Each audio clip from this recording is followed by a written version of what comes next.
Welcome to the deep dive.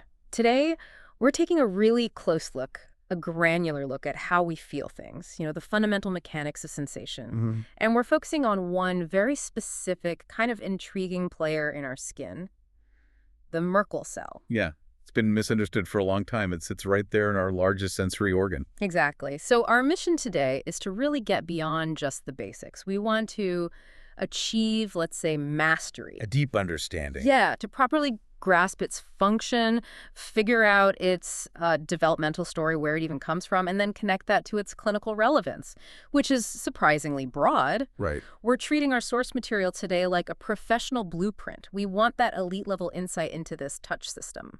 And you really have to approach it like that because the epidermis, that very top layer of your skin, it's packed with complexity. We definitely take it for granted. We do. But if you break down the cells in the epidermis, there are basically four major types that vertebrates have. They're conserved.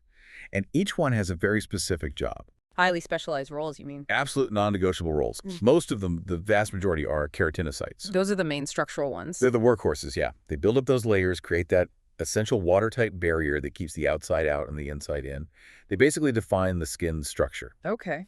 Then, a bit deeper, you've got melanocytes. Their job is UV protection-making pigment. Right. And scattered around, you find Langerhans cells. Think of them as the immune guards, always on patrol for pathogens. Okay, so structure, pigment, immunity, and then there's our cell. And then there's the Merkel cell, the real focus of our deep dive today. It's honestly a tiny fraction of the total cells there. Less than 1%. Less than 1%. What? Yeah. And for ages, people debated what it actually did because it didn't fit neatly into those other categories. But we now know its main job, its primary function, is signaling touch, precise touch sensation. And this isn't a new idea, this touch connection. People have suspected this for, well, nearly 150 years. That's right. Way back in 1875, Friedrich Sigmund Merkel first described them. And he called them? He called them Testzellen, literally touch cells. He saw how they were always right up against nerve endings, these intimate contacts. He saw the connection. He saw structure that looked like it was built for communication with a nerve. Yeah. It was a foundational observation. And critically, where you find these cells tells a story too, doesn't it? They aren't just everywhere. Not at all. They cluster. They gather really densely in areas where we need fine touch discrimination. Like fingertips. Exactly. The glabrous skin, the hairless skin of your fingertips, your lips. Yeah. Places that are incredibly sensitive. You also find them in certain hair follicles and in these special little bumps on your trunk called touch domes. So that high density and high need areas, even though they're rare overall, it really points to their importance, right? They must be crucial for high resolution touch. Absolutely. They form the biological hardware for that detailed perception. And that high-resolution conversation isn't just with any old nerve ending. There's a specific partner involved. A very specific neural partner. Merkel cells are almost exclusively innervated by a particular class of sensory neurons. These are myelinated, fast-conducting neurons known as slowly adapting type I afferents, or SAI afferents for short. Fancy afferents. This unique pairing, the Merkel cell and the SAI terminal sitting right next to each other, was really clearly mapped out by Igo and Muir back in 1969. And that complex, the cell and the nerve ending together, that's the unit we're talking about. That's the fundamental unit for perceiving sustained, precise pressure. Okay, let's unpack the signal itself. The information these SAI afferents send, because you mentioned they're slowly adapting, which suggests something about the signal type. It does. When a nerve fires, it sends electrical impulses, action potentials to the brain. The SAI afferent is unusual because it has what's called a biphasic discharge. Biphasic meaning two-part. Exactly. Two distinct types of touch information encoded in its firing pattern, often happening one after the other, or even overlapping. Johnson did some key work clarifying this in the early 2000s. So what are those two phases telling the brain? They're telling the brain fundamentally different things about the touch stimulus. The first phase kicks in when the stimulus is moving or changing. That's when the afferent generates dynamic responses. Dynamic, like quick bursts of firing. Rapidly changing bursts, yeah. Yeah. This information is absolutely vital for mapping spatial details. It tells your brain about the sharp edge of your phone, the curve of a coffee mug, the texture of your clothes as you run your hand over them. It's like a quick high-res snapshot of the object's shape and texture features. You got it. But then what happens if you just hold the mug? or you just feel the steady pressure of your waistband. The stimulus isn't changing anymore. Right. It's constant pressure. That's when the afferent shifts into its second phase, the sustained volleys. This is a persistent, ongoing, tonic signal that basically says contact is being maintained. So it keeps firing steadily as long as the pressure is there. Exactly. And that's crucial because it lets your brain know that contact is stable, even without movement.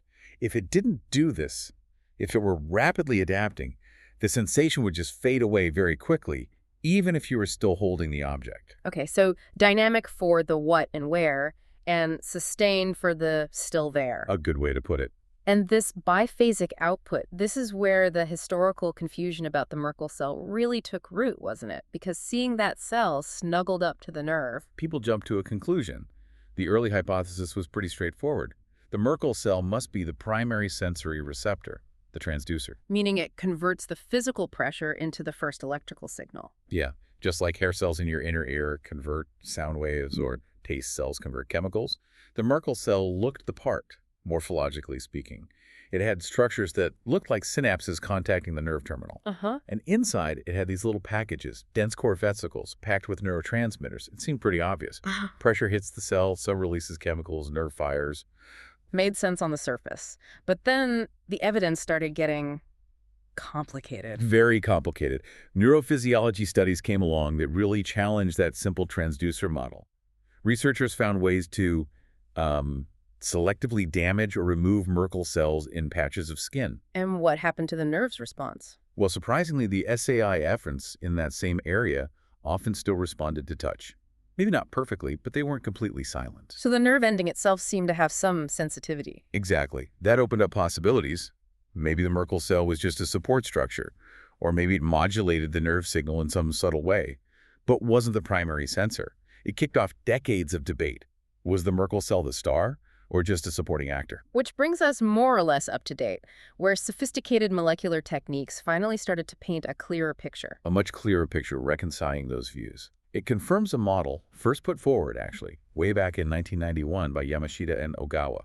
We now call it the compound receptor model. Compound meaning both parts are involved. Both parts are crucial, and both are mechanosensory. The Merkel cell neurite complex, the cell in the nerve ending, functions as a single unit where both components sense touch. It's a genuine partnership. Okay, so it's not one or the other, it's both working together. What's the evidence backing this up now? The evidence is really strong, and it comes from multiple angles using modern tools like molecular genetics, optogenetics. It's pretty definitive now. Let's break it down. Line of evidence number 1. Proving the Merkel cell itself can actually sense touch, that it can convert movement into a signal. What's the mechanism there? The mechanism hinges on a protein that's been a game changer in sensory biology, piezo-2. Piezo, I've heard that name. It's involved in other senses too, right? It is. It's crucial for proprioception, our sense of body position, and other forms of touch. But here, in the Merkel cell, piezo-2 acts as a mechanosensitive ion channel. So a channel that opens in response to physical force. Exactly. Think of it like a tiny spring-loaded geat in the cell membrane. When the skin gets pressed, the Merkel cell gets squished or stretched a bit. That physical deformation literally forces the piezo-2 channel to change shape and snap open. Movement is the key that unlocks the gate. Precisely. And when piezo-2 opens, it lets positive ions rush into the Merkel cell. That influx of charge creates an electrical signal, a mechanotransduction current. So the cell itself generates an electrical response to being pushed. That's right. And several key studies, people like Rene, Wu, Chesler, around 2014 to 2016, they really pinned this down. They showed that piezo-2 is absolutely critical for this process in Merkel cells. How did they show that? By using genetics. If you create mice where piezo-2 is specifically knocked out or disabled just in the Merkel cells, their ability to generate these mechanotransduction currents is severely hampered. Their mechanical sensitivity drops way down. Okay, so piezo-2 proves the Merkel cell can sense the touch, but sensing isn't the same as communicating. How do they prove it actually excites the nerve ending, that it passes the message on? That's the second critical line of evidence. And this involves some really elegant work using optogenetics. Optogenetics, using light to control cells. Exactly. It's a technique where you genetically engineer specific cells, in this case Merkel cells, to produce light-sensitive proteins. These are usually ion channels or pumps, often borrowed from algae or bacteria, that you can open or close just by shining a specific color of light on them. So instead of physically poking the skin, you can just shine a light beam on the Merkel cell and activate it. Precisely. Mm-hmm. Researchers created transgenic mice where these light-activated channels were expressed only in Merkel cells.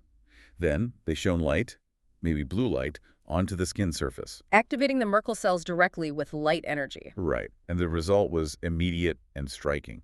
The SAI nerve endings, the afferents connected to those Merkel cells, started firing sustained trains of electrical impulses. Wow, so activating the Merkel cell made the nerve fire, just like real pressure does. It perfectly mimicked the neural response you get from applying steady, heavy pressure. It was direct causal proof.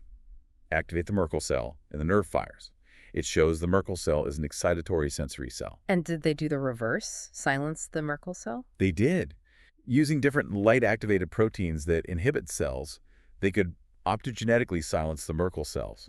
And when they did that and then applied touch, the nerve's firing was significantly reduced, almost blocked. Okay, that seems incredibly convincing. Merkel cells sense touch via pSaso2 and they excite the nerve ending. Case closed. Almost. Because the third line of evidence is what really ties it all together and solves the historical debate about the division of labor. It shows what the Merkel cell is responsible for. Which is? It shows that the Merkel cell is absolutely necessary for the sustained phase of that biphasic SAI firing. But, and this is key, it's not essential for the initial dynamic phase. Ah, okay. So it handles the still there part, but not necessarily the initial what is it part. Exactly. This confirms the compound nature. Remember, the SAI nerve ending itself also has piezo2 channels. It can sense that initial rapid change in pressure, the dynamic part that detects edges, textures, movement. So the nerve gets the first hit. Right. But the Merkel cell seems to be the amplifier or the maintainer for the sustained signal. So what happens in experiments where you take the Merkel cell's contribution away? Researchers looked at mice that either completely lacked Merkel cells or mice where piezo2 was knocked out just in the epidermis, affecting the Merkel cell's ability to sense. Okay. When they applied steady, sustained pressure to the skin of these mice, that typical long-lasting firing pattern from the SAI nerve was gone, abolished. Completely. What was left? Instead of the full biphasic response dynamic then sustained the nerves, only fired a brief, transient burst of impulses right at the beginning of the pressure stimulus. So they detected the contact but couldn't hold the signal. Exactly. They registered the onset, the dynamic change, but the sustained volley just wasn't there. The signal faded rapidly because the Merkel cell wasn't contributing its part. It's like the initial alert goes off, but the system that says alert ongoing is broken. That's a great analogy. And further evidence came from blocking neurotransmitter release. If you stop the Merkel cells from releasing the chemicals in those dense core vesicles, Even if they sense the pressure. right, even if their pSO2 works, if they can't talk to the nerve, you also see a significant reduction and attenuation of that sustained activity. So all these pieces point to the same conclusion. They converge beautifully. Mechanosensory signaling originating from the Merkel cell is essential for the sustained response phase. It really proves that the complex functions as two distinct mechanosensory cells working in series. Okay, that term in series feels important. Can you unpack that for us? Does it mean physically lined up, or is it about the signal flow? It's primarily about the signal flow. While they are physically right next to each other, in series here means the transmission of the sustained part of the signal is sequential. How so? The initial mechanical force hits both the nerve ending and the Merkel cell, probably around the same time. The nerve ending uses its piezo2 for the rapid dynamic response. But for the sustained response, the signal path has to go through the Merkel cell. So Merkel cell senses pressure via its piezo, Yet it raises its internal electrical signal. which triggers it to release neurotransmitters. And those neurotransmitters then act on the nerve terminal, exciting it and telling it to keep firing to maintain that sustained volley. Got it. So if you break that chain, if the Merkel cell doesn't sense or doesn't release its chemicals, the sustained signal fails, even if the nerve felt the initial touch. Precisely. The nerve needs that ongoing input from the Merkel cell to keep the tonic discharge going. It's a sequential dependence for that specific phase of the signal. That is a really elegant partnership. The nerve handles the quick snapshot, the Merkel cell handles the long exposure, ensuring the brain knows contact is maintained. Well put. But that brings us naturally to the chemicals involved. You mentioned neurotransmitters in those vesicles. What are they? Are they standard things like glutamate? That's actually one of the key remaining puzzles, or at least areas of ongoing refinement. We know it's not the classical fast excitatory neurotransmitters like glutamate. Instead, Merkel cells seem to use vesicular release of monoamine neuromodulators. Monoamines, like serotonin, dopamine, adrenaline. Exactly that class. These tend to act a bit differently than glutamate. They often modulate or fine-tune neuronal activity over slightly longer timescales, rather than just causing a single rapid-firing event. Okay, so they're modulators. Is it the same one in all Merkel cells? Well, this is where it gets interesting and maybe a bit complex. Evidence, mostly from rodent studies so far, suggests it might actually vary depending on where the Merkel cell is located. Really? Different chemicals and different body parts? It seems so. For instance, work around 2016 suggested that in the whisker follicles of mice, which are incredibly sensitive touch organs, the Merkel cells signal primarily using serotonin, acting on serotonergic receptors on the nerve. Okay, serotonin for whiskers. What about elsewhere? Then other studies looking at the touch domes on the trunk skin suggested that those Merkel cells might use adrenergic synapses. That implies they're releasing adrenaline or noradrenaline. Serotonin versus adrenaline. That's quite a difference even within the monoamine family. Why would it vary? That's a great question, and we don't fully know. It might reflect subtle differences in the type of sustained information needed from different body areas, or perhaps interactions with other local signaling molecules. And it highlights that there's still fine-tuning to understand. Now, for someone listening who wants that professional mastery, why should they care deeply about whether it's serotonin or adrenaline mediating the feeling of their shirt sleeve resting on their arm? What's the clinical hook here? The clinical hook is potentially massive, because drugs targeting these exact monoamine systems, serotonin and adrenergic signaling, are some of the most widely prescribed medications globally. You mean like antidepressants and blood pressure medications? Exactly. Think about SSRIs, selective serotonin reuptake inhibitors used constantly for depression and anxiety. Think about beta blockers, which target adrenergic receptors for heart conditions and hypertension. Wow. Okay, I see the connection. If we understand that these fundamental sensory pathways in our skin rely on serotonin or adrenaline for normal function, well, it opens up completely new ways to think about treating peripheral sensory problems. Like numbness or tingling. Numbness, tingling, maybe even certain types of chronic pain or hypersensitivity. If the problem lies in how these monoamines are released or received at that Merkel-Selnerite junction, perhaps we could develop highly targeted drugs, maybe drugs that specifically modulate peripheral serotonin or adrenergic signaling for sensory issues, without the broad systemic effects of current medications. Or, conversely, could existing drugs like SSRIs or beta blockers have unintended side effects on touch sensitivity that we haven't fully appreciated? That's also a really important consideration. Could subtle changes in tactile perception be an underreported side effect? It reframes these common drugs in the context of basic sensory function. It really bridges basic science and clinical pharmacology. It elevates the which chemical question from a detail to a potential therapeutic target. Precisely. It highlights the overlap between central nervous system signaling and peripheral sensory modulation. Okay, shifting gears a bit. We've covered the function, the mechanism, the how it works. Let's talk about the where it comes from, the ontogeny or origin of the Merkel cell. This was another long-standing puzzle, right? The marker mystery. Oh, absolutely. For decades, researchers were scratching their heads because the Merkel cell just didn't fit neatly into developmental boxes based on the molecules that expressed its markers. What was so confusing about its markers? Well, physically, it sits right there in the epidermis, the outer skin layer, surrounded by keratinocytes. So you'd think it's an epithelial cell derived from skin precursors. Makes sense. But while it is in the epithelium, it expresses some weird markers. It has simple epithelial keratins, which you usually find in internal lining tissues, not complex stratified skin. And at the same time, it expresses some molecules more commonly associated with neurons, like neural cell adhesion molecule, NCAM. So it looked like a strange hybrid, part skin cell, part nerve cell? Kind of. It had this mixed molecular identity that made it really hard to classify. And this confusion led directly to two big competing hypotheses about its origin. Which were? Model 1. Merkel cells are epithelial derivatives. They come from the same stem cells or progenitors that make the surrounding keratinocytes. They are fundamentally skin cells that specialize. Okay, the skin origin model. Model 2. Merkel cells derive from the neural crest. This is a special population of migratory cells in the embryo that gives rise to a lot of the peripheral nervous system sensory neurons, autonomic nerves, and also pigment cells, the melanocytes. So the nerve origin model, that would make them fundamentally different from their neighbors. Totally different lineage. Neuroectoderm versus surface ectoderm. It's a fundamental distinction in developmental biology. And figuring out which was true was critical. So how did they finally crack this? You mentioned advanced genetics earlier. Yes, the key breakthrough came from lineage tracing experiments using transgenic mice.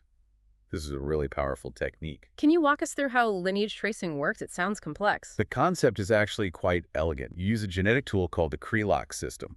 Basically, you create a mouse where an enzyme, Cre-recombinase, is expressed only in a specific type of ancestor cell you're interested in, say, all neural crest cells. Okay, Cre is only active in those starting cells. Right.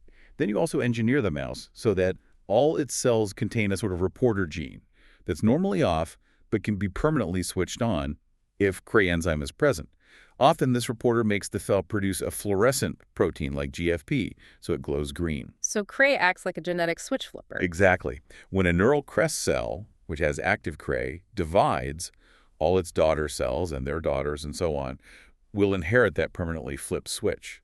So later on in the adult mouse, any cell that glows green must have descended from that original neural crest ancestor. You're tracing the lineage. That's clever. So which Cre lines did they use to test the Merkel cell origin? They used a Cre line called 1-2-1-Cre. 1-2 is a well-established marker that is active very specifically in neural crest cells during development. So 1-2-N2 robustly labels pretty much all neural crest derivatives. And what happened when they looked at the Merkel cells in these 1-2-1-Cre mice? The Merkel cells did not glow. They were not labeled by the neural crest marker. Big blow to the neural crest hypothesis. A decisive blow. It strongly indicated they weren't derived from the neural crest. Then they did the complementary experiment. They used a keratin-14 line. Keratin 14. Yes, keratin 14 is a definitive marker for the basal layer of the epidermis, the layer containing the keratinocytes, stem cells, and progenitors. So keratin 14 label cells derived from the epidermal lineage. And in these mice? In the keratin 14 lineage tracing mice, the Merkel cells were labeled. They glowed. This was seen consistently across different skin areas.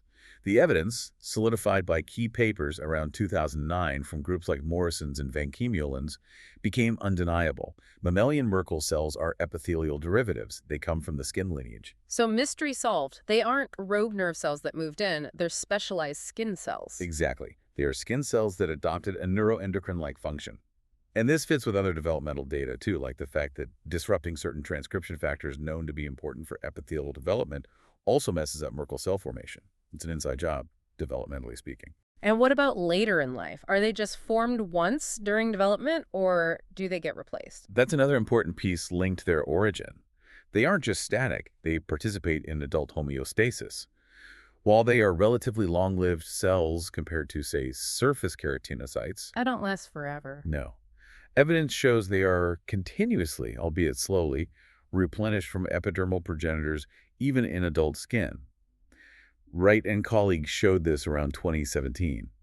And intriguingly, their production seems to ramp up in response to skin injury. So the skin can make more as needed. It seems so. This capacity for renewal really reinforces their epidermal origin. If they were neural crest derived, it would be much harder, maybe impossible, to replenish them from local sources in adult skin. Now, the source material mentions that even though the main origin question is settled, they're epithelial, there's still some ongoing discussion about the finer details. That's true. Science is always refining. While we know they come from the epidermal lineage, the precise identity of the specific embryonic progenitor cell is still debated. Some early ideas pointed towards cells in the developing hair follicle placode, but newer, more precise lineage tracing studies have cast some doubt on whether it's exclusively from there. So the exact ancestor within the skin lineage is still being mapped. Correct. And there's also evidence suggesting that the molecular journey, the specific differentiation pathway, might differ slightly for Merkel cells destined for hairy skin versus those ending up in glabrous, hairless skin, at least in mice. So the big picture is clear, but the high-resolution details are still being filled in. That complexity is actually a good bridge. We've covered function, mechanism, origin. Let's pivot now to what we still don't know, especially about human Merkel cells, and then dive into the really significant clinical angles. Absolutely. Despite the huge progress, mainly from mouse models, there are significant gaps when it comes to humans. A major question is, do human Merkel cells have other jobs besides touch sensing, non-sensory functions? Why ask that? Is there evidence they do something else? Well, it's based on observation. Researchers have noted that in adult human skin, quite a large proportion of Merkel cells don't actually seem to be associated with a nerve ending. They appear uninnervated. Really? So if their main job is talking to the SAI nerve, what are these solo cells doing? Exactly. If they aren't part of a functioning touch receptor complex, what's their purpose? Are they just dormant? Or could they be involved in local signaling within the epidermis, maybe communicating with nearby keratinocytes or other cells through paracrine signaling, maintaining skin health in some way? It's an open question. If they have a non-sensory role, that adds another layer entirely. What's another big human-specific question? Renewal in aging. We know mouse Merkel cells are renewed from progenitors. Is the same true for humans throughout life? We assume so, given their epithelial origin. But direct proof is harder to get. And critically, if they are renewed, how does that process change as we age? Does it slow down? Does it become less efficient? Because we definitely see changes in touch sensitivity as people get older. Profound changes. And this leads directly into the clinical consequences of Merkel cell loss or dysfunction, particularly in the elderly. Let's talk about that impact. It's not just about struggling to read Braille, is it? Oh, far from it. The age-related decline in Merkel cell numbers, particularly in the fingertips and soles of the feet, contributes directly to a measurable loss of fine tactile acuity. So, difficulty feeling textures, small objects. Yes, and that has knock-on effects. It correlates with reduced manual dexterity, problems with manipulating small objects, and even decreased grip strength, which is a major component of overall frailty in older adults. And what about balance? You mentioned the soles of the feet. Hugely important. If your feet can't accurately sense the sustained pressure from the ground beneath them, your brain gets less reliable information for maintaining balance and posture. This loss of tactile input is thought to be a significant factor contributing to increased risk of falls in the elderly. So touch decline impacts dexterity, grip, and stability. That's already significant. But then there's that really unexpected link you hinted at earlier. The link to chronic itch, pruritus. How can losing touch cells make you itchy? That seems counterintuitive. It does at first glance. Conventionally, we think of itch being signaled by separate pathways, often involving specialized nerve fibers sensitive to chemical irritants. But research, notably by Feng and colleagues back in 2018, found a really strong correlation. As Merkel cell density decreases with age, the prevalence and severity of chronic itch often increases. So what's the proposed mechanism? How does losing touch lead to itch? The leading hypothesis involves a concept called gating. The idea is that the constant low-level signaling from the Merkel cell SAI pathway that sustains touch information normally acts as a kind of brake or gate, suppressing activity in itch signaling pathways. Like the touch signal keeps the itch signal quiet. Sort of. When Merkel cells are logged or become dysfunctional with age, that suppressive touch signal diminishes. The gate is lifted, potentially allowing itch pathways to become disinhibited, overactive, or hypersensitive. This sensory imbalance could be a major driver of the chronic, often intractable itch that plagues many older individuals. If that's true, finding ways to restore Merkel cell function or mimic that sustained touch signal could be a revolutionary approach to treating chronic itch. Absolutely. It shifts the focus from just blocking itch signals to potentially restoring a lost sensory balance. Okay, from age-related decline in itch, we have to turn to the most serious clinical context, cancer. Merkel cell carcinoma, or MCC. Yes, MCC. It's a rare cancer compared to basal cell or squamous cell carcinoma, but it's highly aggressive and much more dangerous than those common non-melanoma skin cancers. And it's definitively linked to the Merkel cell lineage. It is. The cancer cells share many specific molecular markers with normal Merkel cells, and their ultrastructure under the microscope is also very similar. The name reflects this strong connection. But there's still a question about exactly which cell transforms. Right. Echoing the origin debate, the big question in MCC oncology is, does the cancer arise from a mature, differentiated Merkel cell that somehow gets reactivated and starts dividing uncontrollably? Or does it originate from an earlier, less differentiated epidermal progenitor cell that was already destined to become a Merkel cell but went rogue before fully maturing? Does knowing the exact cell of origin matter for treatment? It could matter for understanding the very first steps of transformation and potentially for developing preventative strategies or detecting it earlier. But in terms of how the disease progresses and how it's currently treated, the downstream biology seems similar enough. And understanding that biology has revealed something really striking.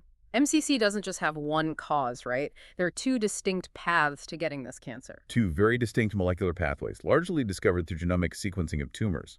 The first and more common pathway, accounting for maybe 80% of MCC cases, involves a virus. A virus causes the skin cancer. Yes, specifically the Merkel cell polyomavirus, or MCPYV. In these cases, the virus has integrated its own DNA into the genome of the host skin cell, whether that's the Merkel cell or its progenitor. And what does the viral DNA do once it's integrated? The key thing is that the integrated viral DNA produces viral proteins, particularly the viral T antigens. These viral proteins are oncogenic. They drive cancer. One of their main jobs is to bind to and inactivate critical host tumor suppressor proteins, most notably the retinoblastoma protein, RB. So the virus essentially cuts the brakes on cell division. Exactly. By disabling RB, the virus forces the cell into uncontrolled proliferation. These are called MCPYV-positive tumors. A key feature is that they generally have a very low number of other mutations in the host DNA. The cancer isn't primarily driven by accumulated DNA damage. It's driven by the viral takeover of cell cycle control. Okay, so that's the viral route. What about the other 20%? The remaining cases are virus-negative tumors. These lack the integrated polyomavirus. Instead, their genomes tell a different story. They're typically loaded with mutations, and these mutations often carry a specific pattern, a mutational signature, characteristic of damage caused by ultraviolet UV radiation from sunlight. So sun exposure is the main culprit here. It seems to be the primary driver, yes. In these virus-negative tumors, the UV-induced mutations directly inactivate key tumor suppressor genes, like TP53, which makes the P53 protein, and also RB itself, achieving the same outcome, loss of cell cycle control, but through direct DNA damage rather than viral interference. So two totally different triggers, a virus integrating or UV damage accumulating, but both ultimately targeting the same cell lineage and disabling similar control pathways. Precisely. And interestingly, despite these distinct origins, the resulting cancers often look very similar under the microscope and behave aggressively in much the same way. So generally, the clinical management and treatment guidelines have been similar for both types. Given how aggressive MCC is, treatment must be a major focus of research. Has there been significant progress recently? There's been a revolutionary change, actually. A real game changer for patients with advanced MCC, meaning cancer that has spread. What was the breakthrough? The introduction of immune checkpoint inhibitors, specifically drugs that target the PD-1/PD-L1 pathway. Checkpoint inhibitors. These are the drugs that basically unleash the patient's own immune system against the cancer. That's exactly what they do. Yeah. Cancer cells often protect themselves by expressing proteins like PD-L1 on their surface. These proteins bind to receptors like PD-1 on the surface of immune cells, particularly T cells, and basically tell the T cell, don't attack me, I'm friendly. They put the brakes on the immune response. Okay. Checkpoint inhibitor drugs like anti-PD-1 antibodies block that interaction. They prevent the brake signal from being received by the T cell. This allows the T cells to recognize the cancer cells as foreign or abnormal and mount an effective attack against them. And how well has this worked in MCC? Remarkably well. Far better than traditional chemotherapy, which was often highly toxic and didn't provide durable responses. Clinical trials showed that these immune checkpoint inhibitors produce significant tumor shrinkage or stable disease in nearly half of patients with advanced MCC. Almost half is a huge improvement. It's massive. And more importantly, the responses were often durable, lasting much longer than responses to chemo. Studies reported dramatically improved overall survival rates, for instance. The 3-year survival rate for advanced MCC tripled or more compared to historical data with chemotherapy. Why might MCC be particularly responsive to this type of immunotherapy? There are likely a few reasons. Virus-positive MCC, being caused by a virus, presents foreign viral antigens on the tumor cells, which makes them inherently more visible to the immune system once the brakes are off. And even the virus-negative tumors, being caused by UV damage, tend to have a high mutational burden, which can create new, abnormal proteins, neoantigens, that the immune system can also recognize as foreign. So the evidence was strong enough to change practice quickly. Extremely quickly. Based on the compelling trial data showing high response rates and improved survival, these immune checkpoint inhibitors rapidly became the standard first-line therapy for most patients with advanced or metastatic MCC. It completely changed the outlook for many patients facing this diagnosis. That's incredible progress. But the fight isn't completely won, is it? There are still challenges. Definitely. While immunotherapy works wonders for many, it doesn't work for everyone. Some patients' tumors are resistant from the start or develop resistance over time. And there's a significant group of patients who can't safely receive these drugs, particularly those who are already immunosuppressed, like organ transplant recipients who need to take drugs that dampen their immune system. So new strategies are still needed for those groups. Urgently needed. Research is ongoing into combination therapies, alternative targets, and ways to overcome resistance. But the success of PD-1 inhibitors provides a powerful foundation built directly on understanding the underlying biology of the Merkel cell lineage and its vulnerabilities. Okay, so let's take a step back and synthesize. We've journeyed from Merkel cells being this mysterious task cell Right, just a touch cell identified by morphology. to understanding its precise role. It's one half of this sophisticated compound receptor working in series with the SAI nerve. We know it uses the piezo2 channel to sense the physical force. And its critical job is to initiate and maintain the sustained phase of the touch signal, telling the brain contact is ongoing, likely using monoamine neurotransmitters like serotonin or adrenaline. Exactly. And we've definitively traced its family tree back to the skin itself. It's epithelial, derived from keratinocyte progenitors, not the neural crest. And it even gets replenished from those progenitors in adult skin. Which links its basic biology directly to clinical issues. We see its decline contributing to age-related loss of touch, stability problems, and potentially even chronic itch. And tragically, the same cell lineage is the target for Merkel cell carcinoma, driven either by that sneaky polyomavirus or by UV damage. But understanding the biology also paved the way for immunotherapy. The checkpoint inhibitors, which have revolutionized treatment for advanced MCC, we've achieved a much deeper mastery of this cell. Absolutely. So for a final thought, something to really chew on based on this deep dive, we've established this in-series model.